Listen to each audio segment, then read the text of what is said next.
তো গতকাল আমরা সংকোচনশীলতা গুণাঙ্ক কি সেটা জেনেছিলাম। তাহলে আমরা যে আদর্শ গ্যাস সূত্র পড়েছি, PV is equal to nRT.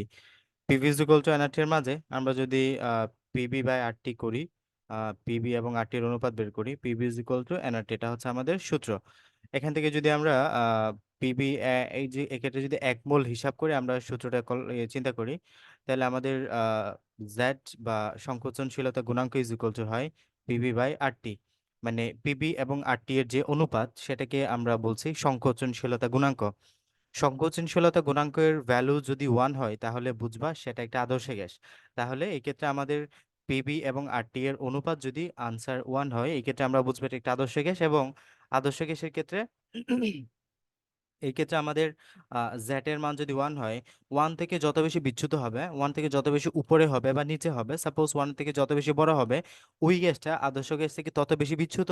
বা 1 থেকে যত ছোট হবে, যত বেশি ছোট হবে তত বেশি বিচ্যুত। এখন যদি আমরা ধরি এটা বড় হচ্ছে, জেড এর মানটা 1 এর চাইতে বড়, জেড এর মানটা 1 এর চাইতে বড়, ওই ক্ষেত্রে কি হবে? ওই ক্ষেত্রে আসলে আমাদের গ্যাসটা আদর্শ গ্যাস অপেক্ষা কম পেষণযোগ্য হবে। তাহলে এটা পেষণ যোগ্যতা কম হবে আদর্শ গ্যাস অপেক্ষা। এবং এই ক্ষেত্রে আমরা বলবো এটাকে হালকা গ্যাস। এটা কেমন? এটা হচ্ছে হালকা গ্যাস। এই গ্যাসগুলো হবে হালকা gas. Hydrogen, helium, nitrogen gas, এদের ভর দেখো, হাইড্রোজেনের 2, হিলিয়ামের 2, তারপর এক্ষেত্রে হাইড্রোজেন গ্যাসের 2 অণুর জন্য 2, তারপর নাইট্রোজেন গ্যাসের জন্য কত হয়? 14 দুগুণ 28। তো এই ক্ষেত্রে যে গড়গুলা, যে আমাদের গ্যাসগুলার ভর তুলনামূলকভাবে কম, ওই ভরগুলা, ওই গ্যাসগুলার জন্য আমাদের জ্যাটের বা সংকোচনশীলতার গুণাঙ্কের মান 1 এর চাইতে অবশ্যই বেশি হবে। এবং এক্ষেত্রে আমাদের কম পেষণযোগ্য হবে। এবং এক্ষেত্রে আমরা অ্যামেগা বক্র থেকে পড়েছি, এক্ষেত্রে অ্যামেগা বক্রটা ফ্ল্যাট হবে বা সরল রৈখিক হবে, কার্ভ তৈরি হবে না এক্ষেত্রে, তাই না? ওকে। তো আবার যখন আমাদের এক্ষেত্রে তোমার দেখা যাবে যে ওয়ানের থেকে আমাদের ছোট, আমাদের যখন ওয়ানের থেকে ছোট হবে জেড এর মানটা, সংকোচনশীলতা গুণাঙ্ক, তখন আমরা বুঝবো এটা অধিক বেশি পেষণযোগ্য গ্যাস। এবং এক্ষেত্রে মান পাব আমরা উদাহরণ দেখতেছি কার্বন ডাইঅক্সাইড, অক্সিজেন, মানে তুলনামূলক ভারী গ্যাসগুলা, কার্বন ডাইঅক্সাইড 44 গ্রাম, অক্সিজেন 32 গ্রাম। তাহলে তুলনামূলক ভারী গ্যাসগুলা কিন্তু আমাদের আহ জন্য আমাদের এগুলা সংকোচনশীলতা গুণাঙ্কের মান সচরাচর কম হয়, এবং এগুলা পানিতেও দ্রবীভূত হয়। তো এটা আমরা বুঝছি যে বয়েলের টেম্পারেচার কি, বয়েলের তাপমাত্রা হচ্ছে যে তাপমাত্রা বাস্তব গ্যাস সমূহ বয়েলের সূত্র মেনে চলে তাকে বয়েলের তাপমাত্রা বলা হয়। এখন আমাদের আলোচনার বিষয় বাস্তব গ্যাস সমূহের আদর্শ আচরণের শর্ত। কখন তারা বাস্তব গ্যাস আদর্শ গ্যাসের মতো আচরণ করবে এটা আমরা একটু দেখব। দেখো, আমরা পড়েছি, আমি একটা শব্দ দিয়ে মনে রাখতে বলছি, তুমি উঠা নিচা দিয়ে মনে রাখো। উঠা নিচা, উঠা নিচা মানে কি? উচ্চ তাপ নিম্ন চাপ, উচ্চ তাপ নিম্ন চাপ। মানে তাপমাত্রা যখন বেশি হবে তখন বাস্তব গ্যাসটা আদর্শ গ্যাসের মতো আচরণ করবে। নিম্ন চাপ যখন হবে, চাপটা যখন কম হবে, তখন আমাদের বাস্তব গ্যাসটা আদর্শ গ্যাসের মতো আচরণ করবে। বাস্তবে আমরা যাই দেখি সবগুলো আসলে বাস্তব গ্যাস। আদর্শ গ্যাস শুধুমাত্র আমাদের ধারণার একটা বহিঃপ্রকাশ। আমরা জাস্ট এটাকে কখনো ভিজুয়ালাইজ করতে পারবো না, আমরা কখনোই দেখতে পারি না এটাকে। জাস্ট আমরা এটা আমাদের ফিজিক্সের ফিজিক্সকে বোঝার জন্য, বাস্তব গ্যাসকে বোঝার জন্য আদর্শ গ্যাসের শব্দটা আমাদের কাছে পরিচিত করানো আর কি। হ্যাঁ। তো আমরা এখন দেখব কি কি শর্ত দিলে আদর্শ গ্যাসটা বাস্তব গ্যাসের মতো, বাস্তব গ্যাসটা আদর্শ গ্যাসের মতো আচরণ করবে। আমাদের মেইন দুইটা পয়েন্ট হচ্ছে উচ্চ তাপমাত্রায় নিম্ন চাপে আদর্শ, বাস্তব গ্যাসটা আদর্শ গ্যাসের মতো আচরণ করে। এখন আমাদের এগুলো একটু লেবোরেট বুঝতে হবে। দেখো, আদর্শ গ্যাসের আণবিক গতিতত্ত্ব মতে,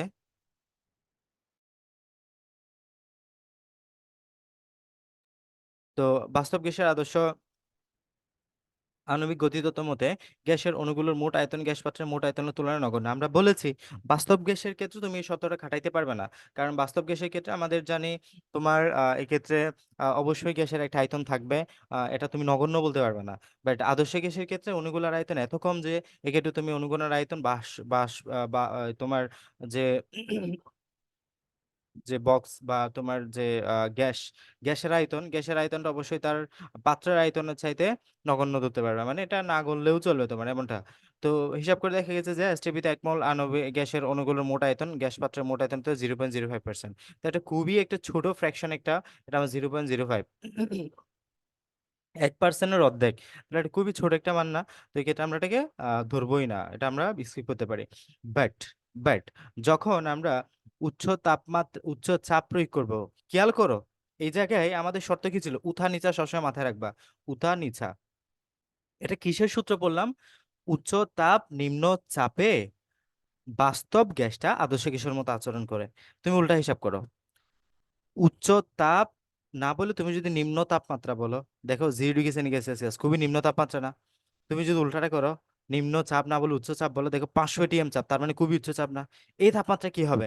এই তাপমাত্রাটা বাস্তব গ্যাসের মতো আচরণ করবে। কখনই সে আমাদের স্বাভাবিক আদর্শ গ্যাসের মতো আচরণ করবে না। তাহলে আমরা এমন একটা সিচুয়েশন চিন্তা করতেছি যেটা স্বাভাবিকভাবে ধরতে পারবো। 500 ডিগ্রি তাপমাত্রায় গ্যাসের অণুগুলোর আয়তন হয় মোট আয়তনের 20%, যা কখনোই নগণ্য না। তার মানে তুমি যখন উঠা নিচাতে নিয়ে যাবা, উচ্চ তাপ নিম্ন তাপমাত্রা নিয়ে যাবা, নিম্ন চাপে নিয়ে যাবা, বা আদর্শ গ্যাসের মতো তাকে আচরণ করতে চাইবা, তখন কিন্তু এটার আয়তনের তুলনায় নগণ্য হচ্ছে 0.05%, যেটা আদর্শ গ্যাসের ক্ষেত্রে আমরা বলছি। বাট বাস্তব গ্যাসের ক্ষেত্রে এই টেম্পারেচার, এই তাপমাত্রায়, এই চাপে আমাদের এটা 20% হয়, যা কখনো নগণ্য না। তাই আমাদের উচ্চ চাপে বাস্তব গ্যাসের আয়তন আদর্শ গ্যাসের সূত্রের গণনা থেকে বেশি হয়। দেন আসো দ্বিতীয়ত, তাহলে এইটা আমরা পড়তেছি এখান থেকে জাস্ট এই বিষয়টা উঠা নিচা। দেন দ্বিতীয়ত হলো আদর্শ গ্যাসের গতিতত্ত্বের অণুগুলোর মধ্যে কোনো আকর্ষণ বল নাই। আমি ওই সময় এটাও বলেছিলাম যে আদর্শ গ্যাসের অণুগুলোর মাঝে কোনো নিজেদের মাঝে আকর্ষণ বিকর্ষণ বল কাজ করবে না। ঠিক আছে? তো এই ক্ষেত্রে আমাদের বাস্তব গ্যাসের ক্ষেত্রে আমরা দেখি যে এখানে আণবিক আকর্ষণ বল নামক এক প্রকার বল কাজ করে, যদিও বলটা খুবই কম আর কি। তো এই স্বীকার্যটা নিম্নচাপের ক্ষেত্রে বাস্তব গ্যাসের জন্য মোটামুটি প্রযোজ্য, কারণ তখন অণুগুলোর মধ্যে দূরত্ব বেশি থাকে। মানে আমরা উতার নিচা নিম্ন চাপ যখন দিবা, মানে এদের মাঝে চাপ খুবই কম, তার মানে অণুগুলা মোটামুটি বেশ দূরবর্তী অবস্থানে থাকবে। তাহলে এদের মাঝে আন্তঃআণবিক আকর্ষণ বলটা হওয়ার পসিবিলিটি মোটামুটি কম। ফলে আমাদের এটা বাস্তব গ্যাসের মতো আচরণ করতে পারে। বাট যখন তুমি এই ক্ষেত্রে আমাদের চাপটা বাড়াই দিবা, এরা খুবই খুবই কাছাকাছি চলে আসবে। যখন তুমি চাপ বাড়াবা, খেয়াল করো।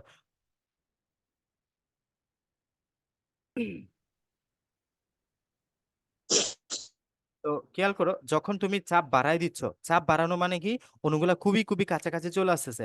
কাছাকাছি মানে আমি বলতেছি নিচাই বা নিম্ন চাপে বাস্তব গ্যাসটা আদর্শ গ্যাসের মতো আচরণ করে। বাট তুমি যখন চাপ বেশি দিবা, তখন কি ঘটনা ঘটবে খেয়াল করো।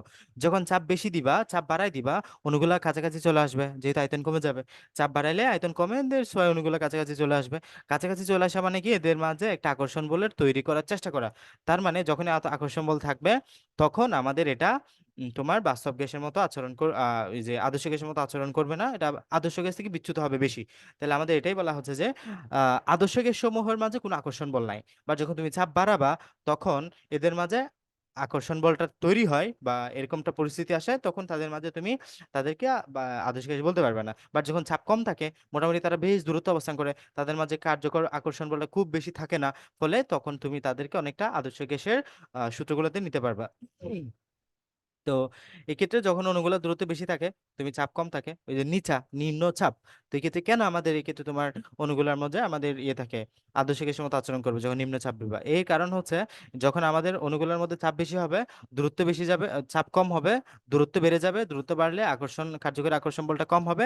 আলটিমেটলি আমাদের এদের মাঝে যে আমরা আদর্শ গ্যাসের যে সূত্র, ওটা ফলো করবে। কিন্তু চাপ বাড়ালে খুব কাছাকাছি চলে আসে, অধিক আকর্ষণ বল কার্যকর হয়। সাধারণত আণবিক বেশে 10 গুণ দূরত্ব থেকে আন্তঃনায়িক আকর্ষণ বল কার্যকর হয়, এবং দূরত্ব কমার কারণে বল বাড়ে, ফলে এগুলা আমাদের আস্তে আস্তে অণুগুলো কাছে আসতে থাকে।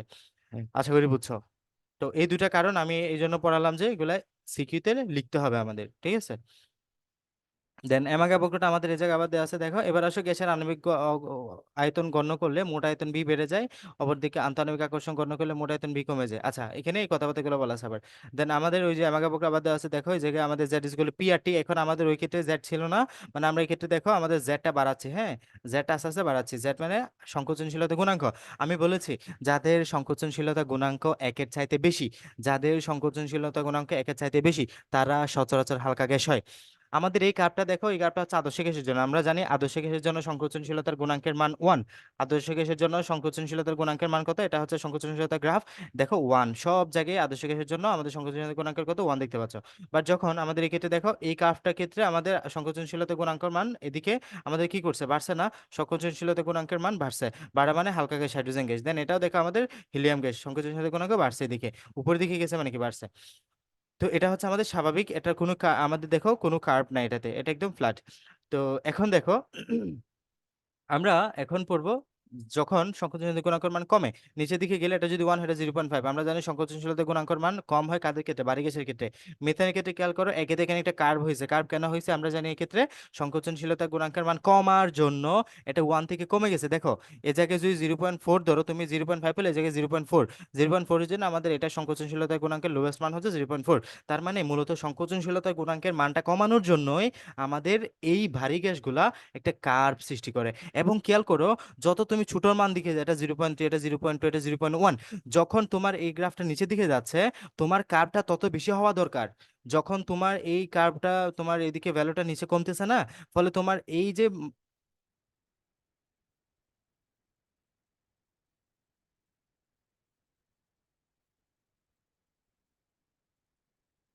তো খেয়াল করো, যখন আমরা এখান থেকে নিচে নামতেছি, হ্যাঁ, এই যে এখান থেকে যখন আমরা সংকোচনশীলতা গুণাঙ্ক যখন নিচের দিকে নামতেছি, তখন কি হচ্ছে, আমাদের এটা ভ্যালুটা কমতেছে। ভ্যালুটা কমতেছে 0.3 ধরো, 0.4 ধরো, 0.5 ধরো, এখানে আমাদের জিরো। তো এখানে আমাদের এই যে ভারী গ্যাসগুলার সংকোচনশীলতা গুণাঙ্ক বা জ্যাট এর মানটা ওয়ানের চাইতে কম হয়।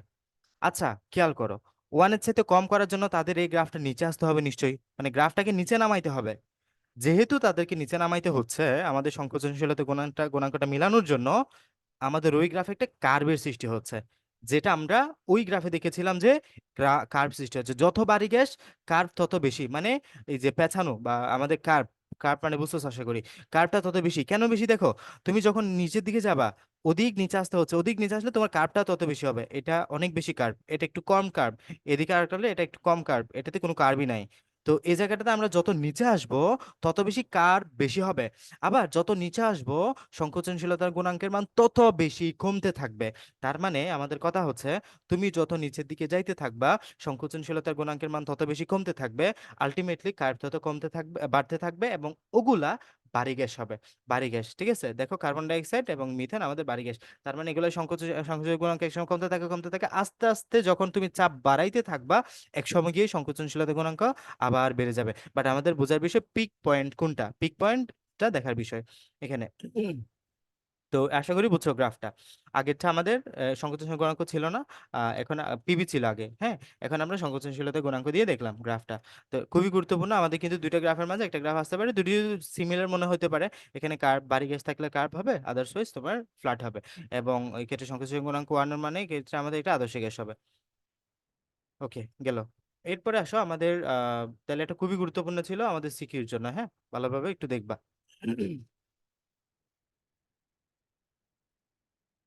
আচ্ছা, তো এখানে আমাদের ভ্যান ওয়ালস সমীকরণ বা বিচ্যুতির প্রতিকার আমরা অলরেডি দেখেছি। আমাদের সূত্রটা কি হবে, এই যে আমাদের বাস্তব গ্যাসের জন্য তুমি যদি, আমরা পিভি ইকুয়াল টু এনআরটি সূত্র পড়েছি তাই না?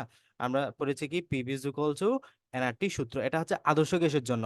বাট এই সূত্রটা যদি তুমি বাস্তব গ্যাসের জন্য খেলতে চাও বা ফেলাইতে চাও, তাহলে তোমাকে এখানে পি এর সাথে কিছু একটা যোগ করতে হবে। কি যোগ করতে হবে? A n square divide by v square যোগ করতে হবে। বি থেকে কিছু একটা মাইনাস করতে হবে। কি করতে হবে? এন বি মাইনাস করতে হবে। ঠিক আছে, এটা আমাদের চেঞ্জ করতে হবে আমাদের এই সমীকরণটাতে। এই সমীকরণে আবার বিস্তারিত আমাদের কিছুই দেওয়া নেই আমাদের বইয়ে বা আমাদের এই লেভেলে, এগুলো ইঞ্জিনিয়ারিং লেভেলে পড়াশোনা আছে এটার ব্যাপারে, হ্যাঁ। তো এখানে আমাদের এই কথাগুলো বলা হয়েছে উপরে।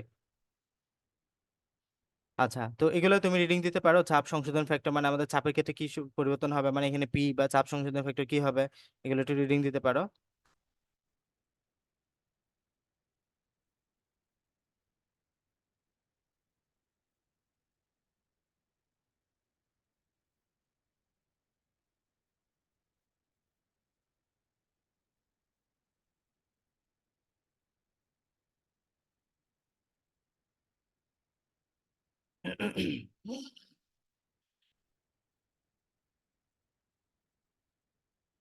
এবার আমাদের পড়বো গ্যাস সিলিন্ডার জাতকরণে গ্যাস সূত্রের প্রয়োগ।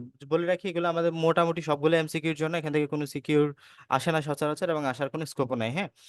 তো মোটামুটি এই ওই লেভেলে পড়বা, এমসিকিউর জন্য ওইভাবে পড়বা আর কি। যদি আসলে সবচেয়ে গুরুত্বপূর্ণ বিষয় আমাদের এমসিকিউ, ভর্তি পরীক্ষা বলো যে কোনো জায়গায় আমাদের এমসিকিউ ফেস করা লাগে। আসো তাহলে আমাদের এর গ্যাস সিলিন্ডার জাতকরণে গ্যাস সূত্র পড়ি, এখানে দাগানো লাইন সবগুলাই পড়বা। এখানে আমাদের গুরুত্বপূর্ণ বিষয় হচ্ছে এটা আসে স্টেনলেস স্টিলের ওয়েল্ডিং এর কাজে আর্গন গ্যাস ব্যবহার করা হয় নিষ্ক্রিয় পরিবেশ রূপে। দেন আমাদের যে তোমার লোহা কাটা জোড়া করার জন্য আমাদের এসিটিলিন গ্যাস সিলিন্ডার জাত করে ব্যবহার করা হয়, বিক্রি করা হয়। দেন গ্যাস সিলিন্ডারের মধ্যে যে আমাদের LP gas, liquefied petroleum gas, LPG. LPG মানে কি? Liquefied petroleum gas. Petroleum gas আছে না, পেট্রোলিয়াম গ্যাসটাকে যখন লিকুইডে পরিণত করা হবে তখন তার নাম হয়ে যায় এলপিজি বা লিকুইফাইড পেট্রোলিয়াম গ্যাস। ওটা সাধারণত 6 ATM চাপে তরলীভূত করে আমাদের গ্যাস সিলিন্ডার করণে গ্যাস সিলিন্ডার জাত করে ভর্তি করা হয় আর কি। এরপর আসো এখানে এই কথাবার্তাগুলো পড়বা। তারপর রান্নার চুলিতে যে আমরা এলপি গ্যাস ব্যবহার করি, লিকুইফাইড পেট্রোলিয়াম গ্যাস, ওখানে আমাদের তোমার পেট্রোলিয়াম গ্যাস এর মধ্যে 25% প্রোপান থাকে, 75% বিউটেন থাকে, সবচেয়ে বেশি বিউটেন পাবা। দেন মোটরযান আমরা যে সিএনজি ব্যবহার করি, সিএনজি এর পূর্ণ কি compress natural gas, natural gas বা মিথেন গ্যাস আমরা যেটাকে চিনি। এই মিথেন গ্যাসে যখন উচ্চ চাপ প্রয়োগে কম্প্রেসড করা হবে, উচ্চ চাপ প্রয়োগ করা হবে, তখন এটা সিএনজি বা কম্প্রেস ন্যাচারাল গ্যাস বা সংকুচিত প্রাকৃতিক গ্যাসে যখন করা হবে তখন এটাকে আমরা বলি সিএনজি গ্যাস। আমরা সিএনজি চালিত যে মোটরযান আছে ওগুলোতে ব্যবহার করি। আসলে আমরা যে সিএনজি গাড়ি বলি, এটা গাড়ির নাম না, ওটা আসলে তার গ্যাসের নাম হচ্ছে সিএনজি। ওটা আমরা মানে গাড়ি অটো রিক্সাকে আমরা তোমার সিএনজি বলি আর কি। তো এক্ষেত্রে মিথেনের পরিমাণ 95 থেকে 99% অবশিষ্ট ইথেন, প্রোপেন, বিউটেন ইত্যাদি পাওয়া যায়। আচ্ছা, তো এই ক্ষেত্রে আমাদের আরো কিছু কথাবার্তা দেওয়া আছে, যদি খুব কম পরিমাণ আসে এই জায়গাটাতে এগুলা একবার পড়ে দেখবা। দেন এখান থেকে আমাদের বেশ ভালো কোয়েশ্চেন আসতে দেখা যায় এলপিজির এই জায়গা থেকে থেকে আমাদের দেখো, এলপিজি হচ্ছে তোমার গন্ধহীন গ্যাস। হ্যাঁ, এলপিজি হচ্ছে আমাদের মোটামুটি গন্ধ নাই এর। তো গন্ধ না থাকলে তো আবার সমস্যা, মনে করো তোমার বাসায় লিকেজ হয়েছে, তুমি যদি গন্ধই না পাও, তোমার বাসায় একটা যে গ্যাস লিকেজ হচ্ছে, তাহলে তো বিশাল দুর্ঘটনা। তো বিশাল দুর্ঘটনা একটা ঘটবে। তো এটাকে আমাদের ইয়ে করার জন্য এলপিজিকে একটু গন্ধযুক্ত করা হয়। ওই গন্ধযুক্ত করার জন্য আমাদের কি যৌগ যোগ করা হয়? মার্কেপটান যৌগ এবং মার্কেপটান যৌগ লাইক থায়োমিথানল, থায়োইথানল ইত্যাদি যোগ করা হয়। তাহলে আমাদের এলপিজি স্বাভাবিকভাবে গন্ধবিহীন হয়। তো এটাকে গন্ধযুক্ত করাটা আমাদের জন্য দরকার। গন্ধযুক্ত করার জন্য আমরা মার্কেপটান জাতীয় যৌগ যেমন থায়োমিথানল, থায়োইথানল ইত্যাদি যোগ করি, ঠিক আছে? তো ফুল এলপিজি সিলিন্ডারে 85% তরল থাকে, তাহলে 85% তরল থাকে, বাকি 15% আয়তনে গ্যাস থাকে। যখনই আমরা এটাকে সিলিন্ডারের তুমি মুখ খোলো, সিলিন্ডারের মুখ খোলার সাথে সাথে সিলিন্ডারের যে ভিতরের চাপ, ভিতরের যে প্রেসার, সিলিন্ডারের বাইরে যে বায়ুমণ্ডলের প্রেসার, এখানের আমাদের প্রেসারের ব্যবধান 3 কেজি/সেন্টিমিটার ইনভার্স 2 যখন আমাদের পরিবর্তন হবে। আচ্ছা, এটা না, এটা হচ্ছে সিলিন্ডারের ভিতরে যে চাপে থাকে, এখানে চাপের মান 3.4 × 10⁻²কেজি/সেন্টিমিটার ইনভার্স 2 পরিবর্তন হলেই আমাদের এই এলপিজি যেটা লিকুইড ফর্মে আছে ওটা গ্যাসে পরিণত হয়। আমরা এই জন্য দেখি এখানে ভিতরে পানি, মানে লিকুইড আকারে থাকলেও এলপিজিটা আমরা তো ফাইনালি গ্যাস আকারে এদেরকে পাই, গ্যাস আকারেই দেখি, গ্যাস আকারে ইউজ করি রান্নার কাজে। তো এটা বলা হচ্ছে, তাহলে এখানে সিলিন্ডারের ভিতরে কত চাপে থাকে? এটা 3 কেজি/সেন্টিমিটার ইনভার্স 2 চাপে থাকে। সিলিন্ডারের ভিতরে 3 কেজি/সেন্টিমিটার ইনভার্স 2 চাপে থাকে, যখন বাইরে আসে তখন এটা চাপের পরিবর্তন করলে আলটিমেটলি সেখানে আমাদের এলপিজি গ্যাসে পরিণত হয় আর কি। তো এলপিজির ক্যালোরিফিক মান হচ্ছে 94,000 কিলো জুল/মিটার কিউব, মানে এটাকে যখন আমরা দহন প্রক্রিয়া নিব তখন কত কিলো জুল পার মোল শক্তি এখান থেকে আমরা পাবো, এটা বোঝানো হচ্ছে। এলএনজি হচ্ছে লিকুইফাইড ন্যাচারাল গ্যাস। যখন আমরা ন্যাচারাল গ্যাসকে লিকুইফাইড করব তখন ন্যাচারাল গ্যাস আমরা এটা এলএনজি বলি। এলএনজিও সেম কথাবার্তা। মিথেন গ্যাসকে -160 ডিগ্রি তাপমাত্রা শীতল করা হয়, 1 ATM চাপে এটাকে পরিণত করা হয়, দেন এটাকে আমরা এলএনজি বলি বা তরলীকৃত প্রাকৃতিক গ্যাস। তো এলপিজি এবং এলএনজি এর ক্লিন ফুয়েল হিসেবে ব্যবহার করা হয়। দেন এটা ক্যালোরিফিক মান কিন্তু আমাদের এলপিজি থেকে অনেক কম, মাত্র 38,000, এটা ছিল 94,000 মনে হয়, হ্যাঁ 94,000। তো এটা কিন্তু 2.47 গুণ বেশি শক্তিশালী এলএনজিটা। হ্যাঁ, তো গ্যাস তারলীকরণের কিছু শর্ত দেওয়া আছে, পড়ে নিবা। দেন এখানে কিছু ক্রান্তীয় তাপমাত্রা দেওয়া আছে। ক্রান্তীয় তাপমাত্রা সন্ত্রের একটু সংজ্ঞাটা একটু জেনে নিও। প্রত্যেকটি গ্যাস একটা নির্দিষ্ট তাপমাত্রা আছে, যে তাপমাত্রার উপরে গ্যাসটা থাকলে আর তার উপরে যত চাপ প্রয়োগ করা হোক না কেন সেটা তরলে পরিণত করা যায় না। এই তাপমাত্রাকে গ্যাসের ক্রান্তীয় তাপমাত্রা বা সন্ধি তাপমাত্রা বলা হয়।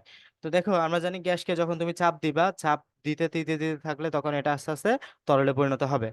তো একটা নির্দিষ্ট চাপ প্রয়োগ করার পরে, মানে একটা নির্দিষ্ট তাপমাত্রায় যখন প্রয়োগ করবা তখন এটা চাপ বাড়তে থাকবে আলটিমেটলি, আমরা তো জানি সেটা।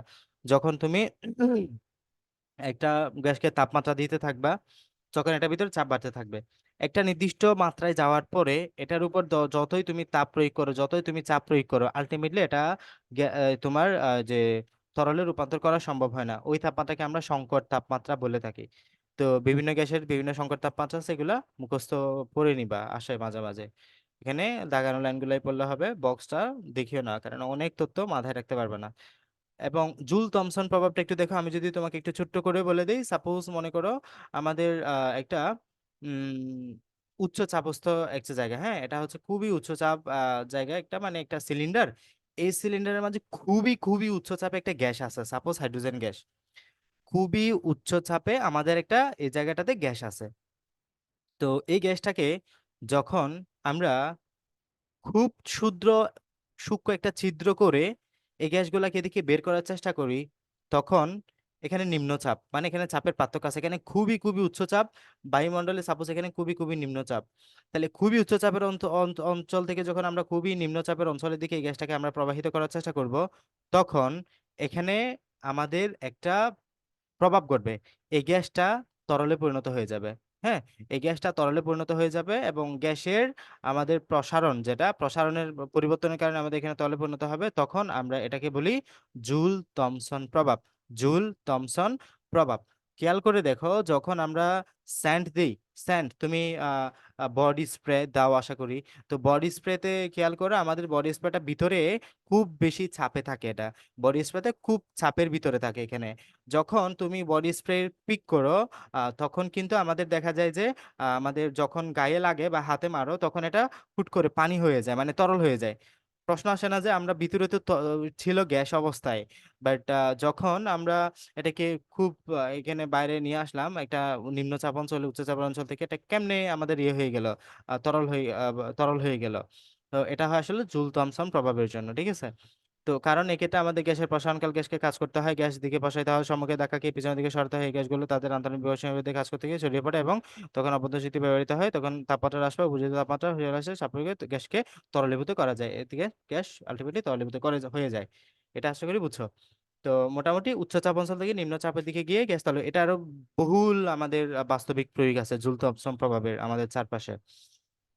গ্যাসের তরলীকরণে বয়েল তাপমাত্রার প্রভাব, বয়েল তাপমাত্রা আশা করি কি বুঝছো, পড়ে নিবা, একবার রিডিং দিবা তাইলে বুঝবা আশা করি। হাইড্রোজেন এবং হিলিয়াম গ্যাস তরলীকরণ করা সবচাইতে কঠিন, হ্যাঁ, হাইড্রোজেন এবং হিলিয়াম গ্যাস সবচাইতে হালকা গ্যাস তো তারা, তাই তাদেরকে তরলীকরণ করা অনেকটা আমাদের জন্য বেশ কঠিন হয়। আচ্ছা, তো উৎক্রম তাপমাত্রার প্রভাব, এগুলো একটু রিডিং দিবা তাইলে বুঝবা। উৎক্রম তাপমাত্রার কিছু ভ্যালু আছে কয়েকটা গ্যাসের জন্য, সন্ধি তাপমাত্রার মতো পড়বা।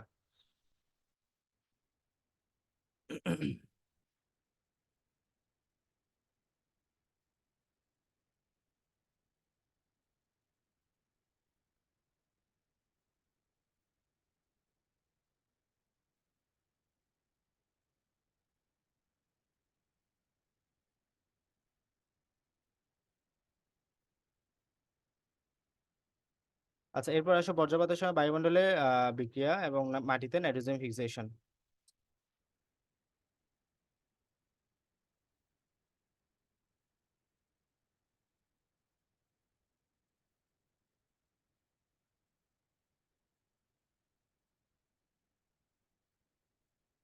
আচ্ছা, তো বজ্রপাতের সময় বায়ুমণ্ডলে বিক্রিয়া বা মাটিতে নাইট্রোজেন ফিক্সেশন। তো আমরা বজ্রপাতের সময় তাপমাত্রা যেটা সৃষ্টি হয় 3000 ডিগ্রি সেন্টিগ্রেড সেলসিয়াস, এটা মাঝে মাঝে আমাদের পরীক্ষায় দেয়, মনে রেখো। এগুলা মূলত রিডিং পড়া, নিজে পড়তে পারার মতো। তো আমরা হেবার পদ্ধতিতে অ্যামোনিয়া তৈরি করি, অসওয়াল পদ্ধতিতে নাইট্রিক অক্সাইড তৈরি করা হয়, নাইট্রিক অ্যাসিড তৈরি করা হয়। এখান থেকে কোয়েশ্চেন আসে এটাই।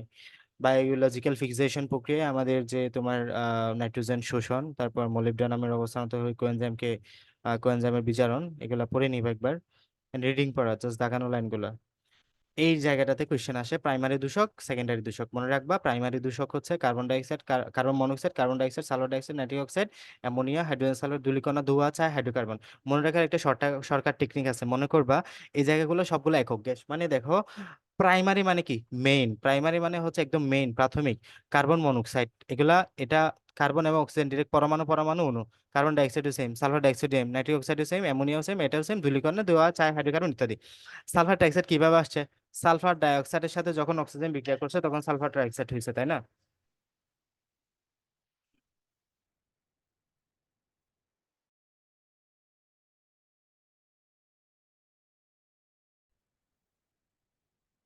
তো এক্ষেত্রে দেখো, মনে রাখার টেকনিক হচ্ছে এক্ষেত্রে এগুলো সব প্রাইমারি। আর সালফার ডাইঅক্সাইড কেমনে হয়েছে? সালফার ডাইঅক্সাইডের সাথে অক্সিজেন, তার মানে এটা সেকেন্ডারি। সালফিউরিক অ্যাসিড চিন্তা করো, তাও আমাদের সালফিউরাসের সাথে অক্সিজেন, বা সালফার ডাইঅক্সাইড থেকে আলটিমেটলি আসছে এটা। দেন বাষ্প, সালফিউরিক বাষ্প, নাইট্রোজেন ডাইঅক্সাইড, নাইট্রিক অক্সাইডের সাথে অক্সিজেন যুক্ত হয়ে নাইট্রোজেন ডাইঅক্সাইড, আবার নাইট্রোজেন ডাইঅক্সাইডের সাথে আরেকটা অক্সিজেন যুক্ত হয়ে নাইট্রোজেন পেন্টাঅক্সাইড, ডাইনাইট্রোজেন পেন্টাঅক্সাইড। এগুলো সব কিন্তু আমরা বুঝতেই পারছি এগুলো আসলে সেকেন্ডারি। মানে সেকেন্ডারি মানে কি, এগুলা প্রাইমারি থেকে এগুলা নিজেরা আসছে, প্রাইমারি থেকে এগুলা বিক্রিয়া করে এগুলো আসছে। মানে এটা আমি মনে রাখি টেকনিক বলতেছি, তুমি যদি মুখস্থ করতে পারো ঠাড়া মুখস্থ করে নিবা। আর যদি মনে করো এমনি বুঝে বুঝে তুমি পারবা, তাহলে এইভাবে পড়বা যে কার্বন মনো এগুলা হচ্ছে আমাদের একদম তোমার মানে এগুলা আমরা এভাবেই পাই প্রকৃতিতে। বাট যখন এগুলা নিজেদের মাঝে ইন্টার রিয়াকশন করবে, বিক্রিয়া করবে, তখন কিন্তু আমরা এগুলা পাবো, এইগুলা পাবো। তো পারক্সি অ্যাসাইল নাইট্রেট বা প্যান্স, পারক্সি অ্যাসাইল অ্যাসাইল নাইট্রেট, এটা হচ্ছে আমাদের প্যান্স। এটাও কিন্তু আমাদের সেকেন্ডারি বায়ুদূষক, খুবই গুরুত্বপূর্ণ 5 স্টার এই জায়গাটার। দেন আসো দূষকের গ্রাহক কি। দূষকের গ্রাহক মানে আমরা যে তোমার আমরা যে এত কার্বন ডাই অক্সাইড নিঃসরণ করি বায়ুমণ্ডলে, sulphur die oxide, sulphur die oxide, এগুলা কই যায় আসলে? তো এগুলা কারা গ্রহণ করে, এগুলো আমরা একটু দেখি। দেখো এইটার জন্য আমাদের প্রথমে দূষকের সিঙ্ক, দূষকের সিঙ্ক কি। আচ্ছা, এই জায়গায় দূষকের গ্রাহক কি দেখা হয়, কোন একটা দূষকের প্রভাবে যখন জীবের কোনো বিশেষ অংশ বিরূপ প্রতিক্রিয়া দেখা যায়, অথবা কোনো স্থাপত্য বস্তু ভীষণভাবে ক্ষতিগ্রস্ত হয়, তখন ওই সব জীব বা স্থাপত্য বস্তুকে ওই দূষক পদার্থের গ্রাহক বা রিসেপ্টর বা টার্গেট বলা হয়। যেমন এসিড বিষ, জীবকুল এবং চুনাপাথর তৈরি স্থাপত্য রিসেপ্টর হয়ে থাকে। মানে আমরা এসিড বৃষ্টি আমরা জানি চুনাপাথরের স্থাপত্য যেগুলো আছে এগুলোকে ক্ষতি করে, জীবকুলকে ক্ষতি করে, তাহলে এগুলো হচ্ছে রিসেপ্টর। দূষকের সিং বলা হচ্ছে কাকে, যা ওই দূষণকে হ্রাস করবে।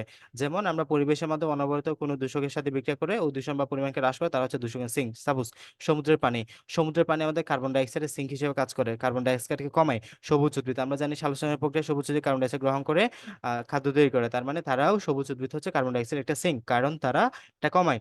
সালফিউরিক অ্যাসিড আছে আমাদের, সালফিউরিক অ্যাসিড হলো চুনাপাথরের উৎস। হ্যাঁ, আমাদের বাড়িতে থাকা দূষক সালফিউরিক অ্যাসিড বাষ্পের সিঙ্ক হলো চুনাপাথরের উৎস। চুনাপাথরের উৎসটা সালফিউরিক অ্যাসিডকে গ্রহণ করতে সক্ষম বা কমাতে সক্ষম। দেন দূষণ মাত্রা নিয়ন্ত্রণের জন্য আমাদের টিএলভি বা থ্রেশহোল্ড লিমিটিং ভ্যালু, মানে এর উপরে গেলে আমাদের জন্য ক্ষতিকর। থ্রেশহোল্ড মানে কি, থ্রেশহোল্ড মানে হচ্ছে আমাদের জন্য যেটা তোমার আহ ক্ষতিকর। হ্যাঁ, এটা আমাদের জন্য একদম তোমার পিক পরিমাণে এটা সম্ভব, মানে এতটুকু সহনীয় পর্যায়ে আছে, মানে অসহনীয় আর কি থ্রেশহোল্ড।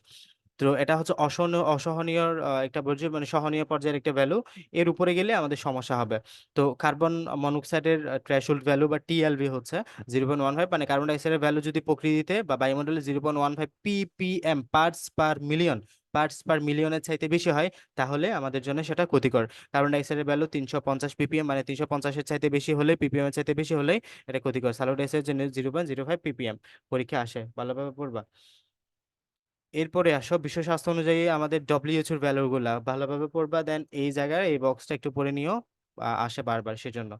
আচ্ছা, তো কার্বন মনোক্সাইড, কার্বন ডাইঅক্সাইড উভয় বর্ণহীন এবং গন্ধহীন বিষাক্ত গ্যাস। কয়লা, হাইড্রোকার্বন জ্বালানির অসম্পূর্ণ দহনে কার্বন মনোক্সাইড গ্যাস এবং সম্পূর্ণ দহনে কার্বন ডাইঅক্সাইড গ্যাস উৎপন্ন হয়। আচ্ছা, এরপরে দেখো কার্বন মনোক্সাইড হচ্ছে নীরব ঘাতক গ্যাস। এটা হচ্ছে নীরব ঘাতক গ্যাস, কারণ কি জানো?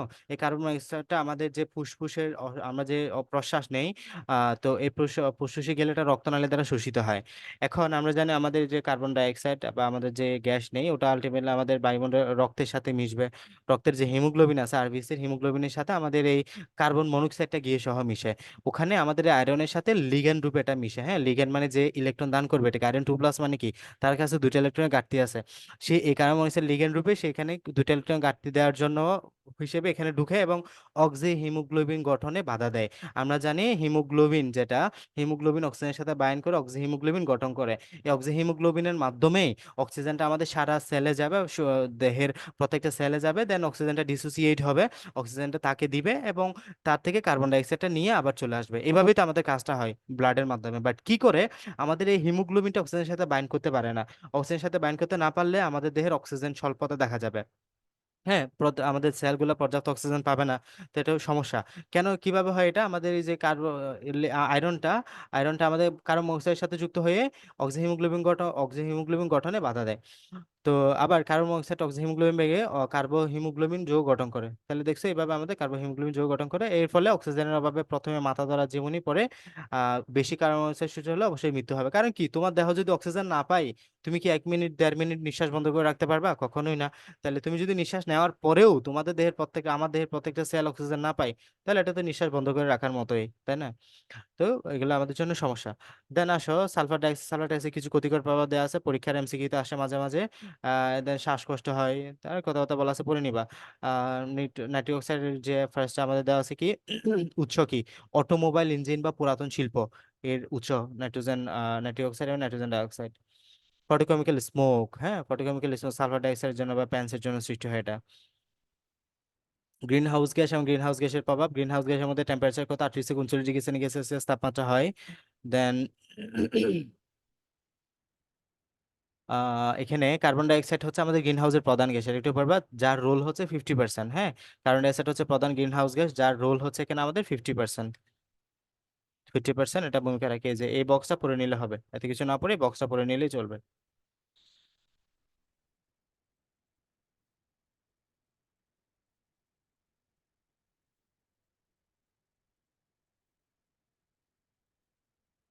রিডিং দিবা, এগুলো সবই একবার রিডিং দিবা। যদিও খুব গুরুত্বপূর্ণ না এগুলো, মানে খুবই লেস ইম্পর্টেন্ট। সিএফসি ব্যবহারে ওজোন স্তর ক্ষয়, মানে সিএফসির জন্য ওজোন স্তর ক্ষয় হয়, এগুলা পড়বা। এখান থেকে আবার এমসিকিউ আসে, হ্যাঁ এই জায়গাটাতে একটা এমসিকিউ আসে। ওজোন স্তর পাতলা হওয়ার জন্য এই ঘটনাকে আমরা ওজোন গহ্বর বলা হয়, এবং এই ক্ষেত্রে আমাদের ওজোন গহ্বরের যে একক ছিদ্রের মান, এটা ডবসন এককে ব্যবহার করা হয়। হ্যাঁ, ডবসন, এক ডবসনের সংখ্যা কি, এক বায়ুমণ্ডলীয় চাপে 0.101 mm পুরো ওজোন গ্যাসের ঘনত্বকে 1 ডবসন একক বা 1 DU বলা হয়। দেন আমাদের এই যে সলোমান আমাদের আহ ওজোন স্তর ক্ষয়ের জন্য, ক্ষত করা সৃষ্টি করার জন্য ক্লোরিনকে দায়ী করেছেন। হ্যাঁ, এটা পরীক্ষা আসছে, অনেকবার আসছে এটা। ক্লোরিন গ্যাসকে দায়ী করা হয় ওজোন স্তর ধ্বংস করার জন্য, এটা খুবই গুরুত্বপূর্ণ, এই জায়গাটা 5 স্টার।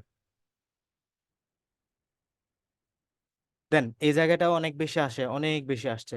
সিএফসি 11 এর সংকেত, জাস্ট সংকেতটা। সিএফসি 11 এর সংকেত কি, CFCl3। CFC 12 এর সংকেত কি, CF2Cl2। CFC 113 এর সংকেত পড়ে নিবা। দেন এগুলো তো অনেক পড়া, মনে রাখাটা সম্ভব না এবং আসেও না, এই জায়গায় সংকেতটা মাথায় রাখলে চলবে। সিএফসি ওজোন স্তর ক্ষয় করে সেম ভাবে ক্লোরোফ্লোরোকার্বন, যেটাকে আমরা চিনি। দেন অগ্নি নির্বাপক হিসেবে হ্যালোনস ব্যবহার করা, এটা অনেক গুরুত্বপূর্ণ একটা কোয়েশ্চেন, পরীক্ষা আসে 5 স্টার। অগ্নি নির্বাপক রূপে হ্যালোনস ব্যবহার করা হয়, হ্যালোনসের সংখ্যা হচ্ছে তোমার BCF। দেন আমাদের CVR2 CIF। দেন কীটনাশক রূপে আমাদের CH3VR বা মিথাইল ব্রোমাইড, যেটা স্ট্রাটোস্ফিয়ারে ব্রোমিনের উৎস। ওজোন স্তর ক্ষয়কারী পদার্থ CFC হলো প্রধান, ওজোন স্তর ক্ষয়ের জন্য আবার CFC কিন্তু প্রধান। গ্রিন হাউস গ্যাসের জন্য প্রধান হলো কার্বন ডাই অক্সাইড, 50%। এসিড বৃষ্টি ও তার প্রতিকার, এসিড বৃষ্টি মানে কি, যখন আমাদের বৃষ্টির পিএইচ এর পরিমাণ 5.6 এর কম হয়, 5.6 এর যখন কমে যাবে তখন তাকে আমরা এসিড বৃষ্টি বলি, ঠিক আছে। তো এসিড বৃষ্টির ক্ষেত্রে আমাদের পিএইচ এর 5.6 থেকে 3.5 এর মধ্যে হয়ে থাকে, এক্ষেত্রে তিনটা মূল অ্যাসিড থাকে, sulphurous acid, sulphuric acid, nitric acid. হ্যাঁ, তো এই ক্ষেত্রে আমরা সালফিউরিক অ্যাসিড কিভাবে সৃষ্টি হয়ে গেল কথাবার্তা দেওয়া আছে, এটা খুবই গুরুত্বপূর্ণ সিকিউর জন্য। এসিড বৃষ্টিটা সিকিউর জন্য গুরুত্বপূর্ণ। সালফিউরিক কিভাবে সৃষ্টি হয়, সালফার ডাইঅক্সাইড যে আমাদের বায়ুমণ্ডলে আসে বিভিন্নভাবে, আমরা যে বিভিন্ন কিছু পুরাই, ওখান থেকে সালফার ডাইঅক্সাইড পানির সাথে বিক্রিয়া করে সালফিউরিক অ্যাসিড সৃষ্টি করে। এই সালফিউরিক অ্যাসিড আবার আমাদের হাইড্রোজেন পারক্সাইডের সাথে বিক্রিয়া করে সালফিউরিক অ্যাসিড সৃষ্টি করে। এইভাবে সালফিউরাস এবং সালফিউরিক দুইটা আসে। দেন নাইট্রিক অ্যাসিড আসে। নাইট্রিক অ্যাসিড আমাদের জানে আমাদের বিভিন্ন কার্যকলাপে আমাদের নাইট্রোজেন ডাইঅক্সাইড সৃষ্টি হয়, অটোমোবাইল ইঞ্জিন থেকে বিভিন্নভাবে। ওই নাইট্রোজেন ডাইঅক্সাইডটা পানির সাথে বিক্রিয়া করবে, নাইট্রোজেন ডাইঅক্সাইড অক্সিজেনের সাথে বিক্রিয়া করবে, দেন ডাইনাইট্রোজেন পেন্টাঅক্সাইড, ওই ডাইনাইট্রোজেন পেন্টাঅক্সাইডটা পানির সাথে বিক্রিয়া করে নাইট্রোজেন তৈরি করবে। এভাবে তিনটা অ্যাসিড যখন বৃষ্টির পানির সাথে মিশে বৃষ্টির সাথে পড়বে, তখন আমরা সেটাকে বলি অ্যাসিড বৃষ্টি। এটা গুরুত্বপূর্ণ। এফজিডি প্লান্টের মেঝে, এটা পড়তে পারো। এফজিডি প্লান্টের ড্রাইওয়াল, হ্যাঁ এটা পড়তে পারবো। ড্রাইওয়াল তৈরিতে আমাদের জিপসাম ব্যবহার করা হয়, ড্রাইওয়াল তৈরিতে জিপসাম ব্যবহার করা হয়, এটা আসে মাঝে মাঝে।